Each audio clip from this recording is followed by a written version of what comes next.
नमस्ते दोस्तों, शानू फंटून्स में आपका स्वागत है, जहां हम लाते हैं दुनिया के अनसुने रहस्य, कमाल की कहानियां और नॉलेज वाली बातें। आज हम जा रहे हैं एक ऐसे सफर पर।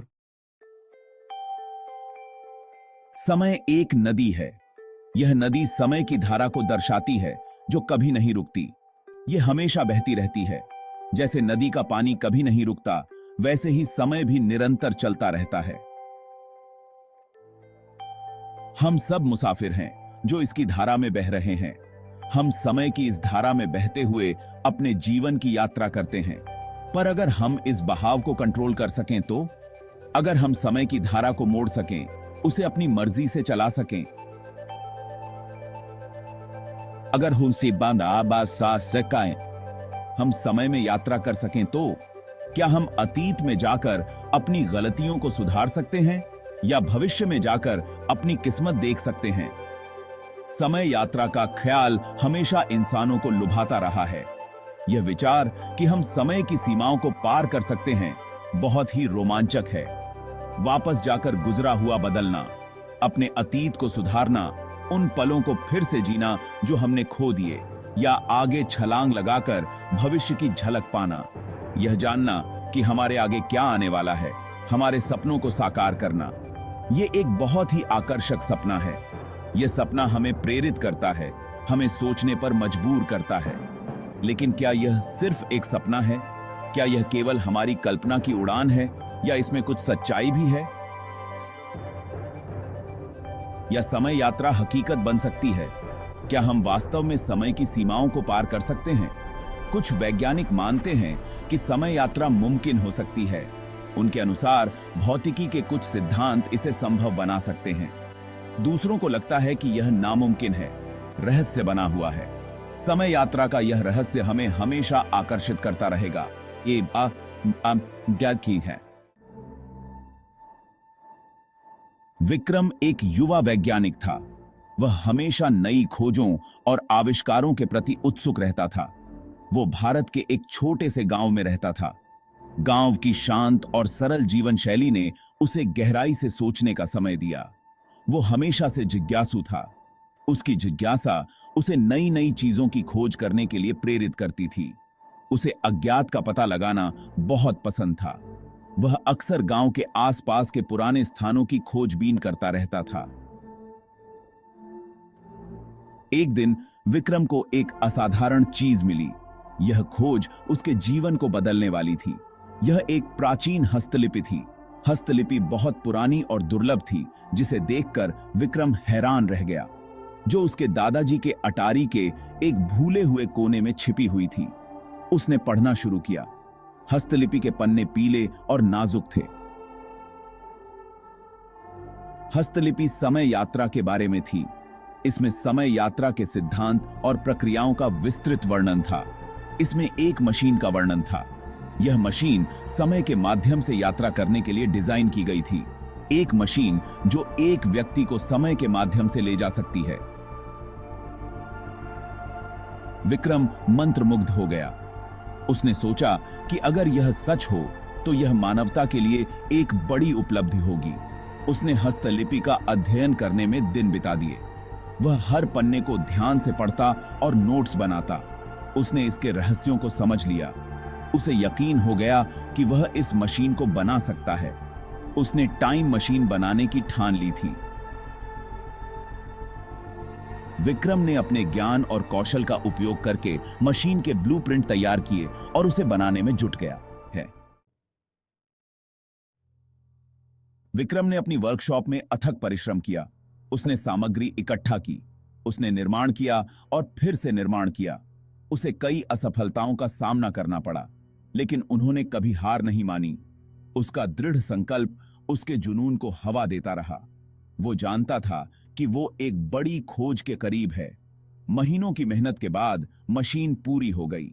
यह इंजीनियरिंग का एक अद्भुत नमूना था। विक्रम की प्रतिभा का प्रमाण। वो अपनी रचना का परीक्षण करने के लिए तैयार था। वो मशीन में घुस गया। उसका दिल उम्मीद से धड़क रहा था। वो एक अविश्वसनीय यात्रा शुरू करने वाला था। विक्रम ने मशीन को सक्रिय कर दिया।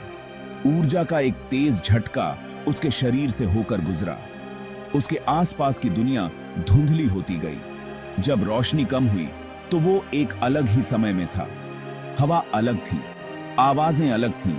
वो अतीत में पहुंच चुका था। वो मशीन से बाहर निकला। वो प्राचीन वेशभूषा वाले लोगों से घिरा हुआ था। ये किसी इतिहास की किताब में कदम रखने जैसा था। उसने कर दिखाया था। उसने समय में यात्रा की थी, लेकिन उसे उन परिणामों का एहसास नहीं था जो उसका इंतजार कर रहे।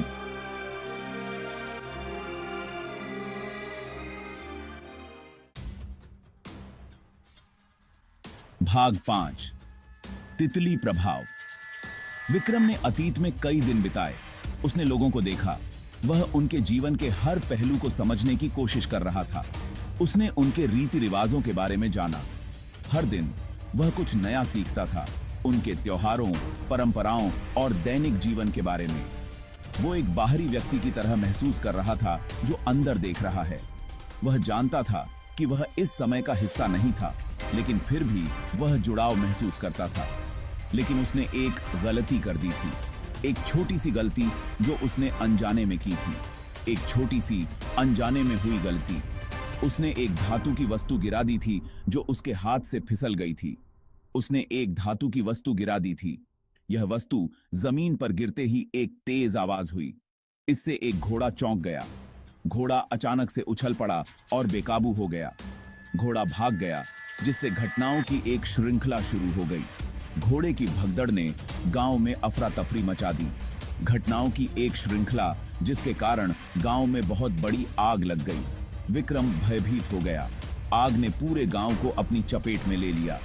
उसने महसूस किया कि उसके कार्यों के परिणाम होते हैं। उसने सोचा कि कैसे एक छोटी सी गलती ने इतनी बड़ी आपदा को जन्म दिया। यहां तक कि एक छोटी सी हरकत भी समय के साथ एक बड़ा प्रभाव डाल सकती है। यह तितली प्रभाव का सटीक उदाहरण था, जहां एक छोटी सी घटना ने बड़े पैमाने पर परिणाम उत्पन्न किए। भाग 6, समय का भार। विक्रम अपने वर्तमान समय में लौट आया, लेकिन वो बदल चुका था। उसने अतीत को बदलने का प्रभाव देखा था। अपराध बोध ने उसके मन पर भारी बोझ डाल दिया था। उसने जानबूझकर नुकसान नहीं पहुंचाया था, लेकिन उसके कार्यों के अप्रत्याशित परिणाम हुए थे। उसने समय यात्रा का असली भार महसूस किया था। यह कोई खेल नहीं था, यह कोई खिलौना नहीं था। यह एक शक्तिशाली शक्ति थी, एक ऐसी शक्ति जिसके साथ सम्मान और सावधानी से पेश आना चाहिए। उसने एक बहुमूल्य सबक सीखा था।